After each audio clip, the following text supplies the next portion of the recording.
নমস্কাৰ এই মুহূৰ্তত হায়াৰ সেকেন্ডাৰী পৰীক্ষাৰ ফলাফল লৈ আহিছো এনিটক্সৰ দৰ্শকসকলৰ বাবে ইতিমধ্যে বহু চৰ্চিত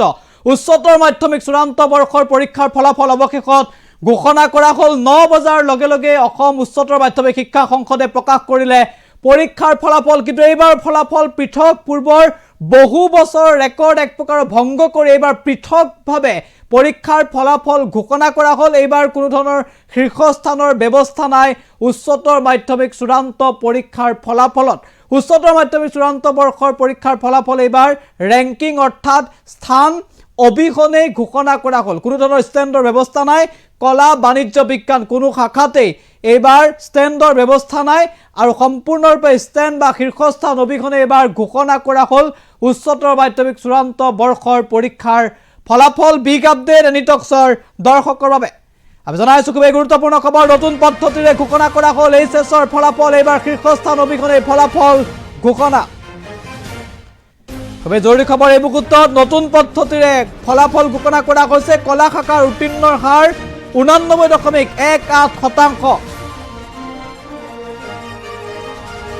আৰু এবাৰ নতুন পদ্ধতিৰে ফলাফল ঘোষণা কৰা হৈছে বিজ্ঞান শাখাৰ উত্তীৰ্ণৰ হাৰ 89.88% আমি জনাইছো খুব গুৰুত্বপূৰ্ণ খবৰ পৰীক্ষাৰ ফলাফল ইতিমধ্যে প্ৰকাশ কৰা হৈছে বাণিজ্য শাখাৰ উত্তীৰ্ণৰ হাৰ 87.80% কলা বিজ্ঞান আৰু বাণিজ্য এই তিনিটা শাখাৰ বাবে ইতিমধ্যে ফলাফল ঘোষণা কৰা হৈছে মাত্ৰ কেইটামান মুহূৰ্তৰ পূৰ্বে এই কথা জনোৱা হৈছিল যে পৰীক্ষাৰ ফলাফল ঘোষণা কৰা হ'ব আৰু অৱশেষত 9 বজাৰ লগে লগে উচ্চতৰ মাধ্যমিক চূড়ান্ত বৰ্ষৰ পৰীক্ষাৰ ফলাফল ঘোষণা কৰা হৈছে অসম হায়াৰ সেকেন্ডাৰী কাউন্সিলৰ ফালৰ পৰা এই পৰীক্ষাৰ ফলাফল ঘোষণা কৰা হ'ল আমি ইতিমধ্যে উল্লেখ কৰিছো এইবাৰ কোনো ধৰণৰ ষ্টেণ্ড নাই শীৰ্ষস্থান অবিহনে এইবাৰ পৰীক্ষাৰ ফলাফল ঘোষণা কৰা হৈছে পৰীক্ষাৰ এইবাৰ কোনো ষ্টেণ্ডৰ ব্যৱস্থা নাই কলা বিজ্ঞান আৰু বাণিজ্য শাখাত কিমানজন উত্তীৰ্ণ হৈছে তাৰ তথ্যই মাত্ৰ প্ৰকাশ কৰা হৈছে কলা শাখাত মোৰ উত্তীৰ্ণ হাৰ 89.18 অৰ্থাৎ 89.18% বিজ্ঞান শাখাৰ উত্তীৰ্ণ হাৰ 89.88 অৰ্থাৎ 89.88% আৰু বাণিজ্য শাখাৰ উত্তীৰ্ণ হাৰ 87.80% নিশ্চিতভাৱে গুৰুত্বপূৰ্ণ খবৰ এইবাৰ ফলাফল ইতিমধ্যে ঘোষণা কৰা হৈছে আৰু এইবাৰ কোনো ধৰণৰ ষ্টেণ্ড নাই বা কোনো ধৰণৰ শীৰ্ষস্থান নাই শীৰ্ষস্থান অবিহনে পৰীক্ষাৰ ফলাফল ঘোষণা কৰা হৈছে এক প্ৰকাৰ নতুন পদ্ধতিৰে এই ফলাফল ঘোষণা কৰা হ'ল হায়াৰ সেকেন্ডাৰী মাত্ৰ কেইটামান মুহূৰ্তৰ পূৰ্বে এই খবৰক লৈ চৰ্চা চলিছিল আৰু নতুন শিক্ষানীতিৰ বাবে প্ৰথমবাৰৰ বাবে উচ্চতৰ মাধ্যমিক চূড়ান্ত বৰ্ষৰ পৰীক্ষাৰ ফলাফলত এই শীৰ্ষ 10টা স্থান এইবাৰ বাছনি কৰা নহ'ল প্ৰায় 37 বছৰৰ পাছত এই সিদ্ধান্ত গ্ৰহণ কৰিছে এইবাৰ শিক্ষা সংসদে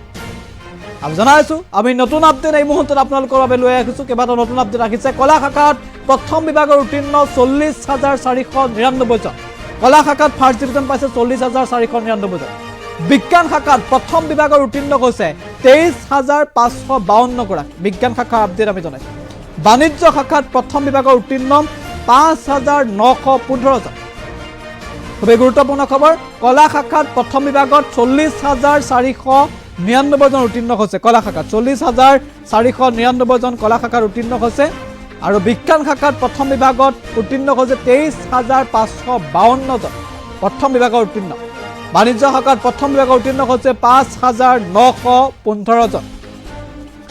কলা বিজ্ঞান আৰু বাণিজ্যৰ আপডেট আমি এই মুহূৰ্তত লৈ আছো কলা শাখাৰ তথ্য আমি এই মুহূৰ্তত 40,499 জন কলা শাখাত প্ৰথম বিভাগৰ উত্তীৰ্ণ হৈছে বিজ্ঞান শাখাত প্ৰথম বিভাগৰ উত্তীৰ্ণ 23,552 জন বিজ্ঞান শাখাৰ আপডেট আমি জনাইছো আৰু বাণিজ্য শাখাত প্ৰথম বিভাগৰ উত্তীৰ্ণ হৈছে 5,915 জন এই তথ্য আমি এই মুহূৰ্তত লৈ আহিছো যে কলা বিজ্ঞান আৰু বাণিজ্য এই তিনিটা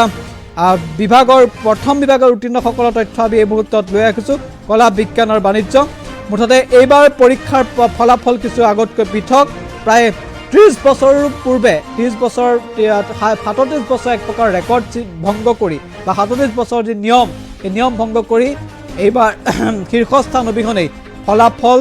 ঘোষণা কৰা হৈছে এয়া নিশ্চিতভাৱে গুৰুত্বপূৰ্ণ খবৰ শীৰ্ষস্থান অবিহনে এইবাৰ ফলাফল ঘোষণা কৰা হ'ল এইবাৰ পৰীক্ষাত কোনো ধৰণৰ ষ্টেণ্ড নাই গতিকে আমি এই কথা উল্লেখ কৰিছো যে পৰীক্ষাৰ ফলাফল কিছু পৃথক পূৰ্বতকৈ আৰু কলা বিজ্ঞান আৰু বাণিজ্যৰ আমি আপডেট এই মুহূৰ্তত জনাব বিচাৰিছো কলা শাখাত বাণিজ্য শাখাত কিমান উত্তীৰ্ণ হৈছে কিমানে প্ৰথম বিভাগ পাইছে সেয়া আমি ইতিমধ্যে প্ৰকাশ কৰিছো কলা শাখাত প্ৰথম বিভাগত 40,499 জন উত্তীৰ্ণ হৈছে বিজ্ঞান শাখাত প্ৰথম বিভাগত 23,552 জন উত্তীৰ্ণ হৈছে আৰু বাণিজ্য শাখাত আমি ইতিমধ্যে উল্লেখ কৰিছোঁ 5,915 জন একে সময়তে আৰ্টছৰ অৰ্থাৎ কলা শাখাত 65,532 জন 65,532 জনে দ্বিতীয় বিভাগ পাইছে 65,532 অৰ্থাৎ 65,532 জন 65,532 জনে কলা শাখাত দ্বিতীয় বিভাগত উত্তীৰ্ণ হৈছে একে সময়তে বিজ্ঞান শাখাত দ্বিতীয় বিভাগত উত্তীৰ্ণ হোৱা ছাত্ৰ ছাত্ৰীৰ সংখ্যা হৈছে 17,339 গৰাকীয়ে ইতিমধ্যে দ্বিতীয় বিভাগত উত্তীৰ্ণ হৈছে 17,339 গৰাকী দ্বিতীয় বিভাগত উত্তীৰ্ণ হৈছে আৰু বাণিজ্য শাখাত দ্বিতীয় বিভাগত উত্তীৰ্ণ হোৱা ছাত্ৰ ছাত্ৰীৰ তথ্য আমি এই মুহূৰ্তত দিব বিচাৰিছোঁ বাণিজ্য শাখাত তৃতীয় বিভাগত উত্তীৰ্ণ হৈছে 3,000 দ্বিতীয় বিভাগত উত্তীৰ্ণ হৈছে 6,087 গৰাকী 6,087 গৰাকী দ্বিতীয় বিভাগত উত্তীৰ্ণ হৈছে এই আমি তথ্য ইতিমধ্যে জনাইছোঁ 6,087 গৰাকী দ্বিতীয় বিভাগত উত্তীৰ্ণ হৈছে কলা শাখাৰ আপডেট আমি দিছোঁ কলা শাখাত দ্বিতীয় বিভাগত 65,532 জন বিজ্ঞান শাখাত দ্বিতীয় বিভাগত 17,339 জন বাণিজ্য শাখাত দ্বিতীয় বিভাগত উত্তীৰ্ণ হৈছে 6,087 গৰাকী কলা বিজ্ঞান আৰু বাণিজ্যৰ আপডেট আমি এই মুহূৰ্তত দিছোঁ একে সময়তে কলা বিজ্ঞান আৰু বাণিজ্যৰ আন এক আপডেট দিব বিচাৰোঁ তৃতীয় বিভাগত কিমান উত্তীৰ্ণ হৈছে কলা শাখাত যদি আমি চাবলৈ যাওঁ তৃতীয় বিভাগত উত্তীৰ্ণ হৈছে 72,775 গৰাকী কলা শাখাত 72,775 গৰাকী উত্তীৰ্ণ হৈছে আৰু বিজ্ঞান শাখাত তৃতীয় বিভাগত উত্তীৰ্ণ হৈছে 8,062 গৰাকী আৰু বাণিজ্য শাখাত তৃতীয় বিভাগত উত্তীৰ্ণ হৈছে 3,194 গৰাকী এয়া হৈছে আপডেট আৰু এইবাৰ ফলাফল কিছু পূৰ্বতকৈ পৃথক কলা বিজ্ঞান আৰু বাণিজ্য শাখাৰ আপডেট আমি এই মুহূৰ্তত জনাম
সোঁতৰ বিপৰীতে ৰাইজৰ স্বাৰ্থত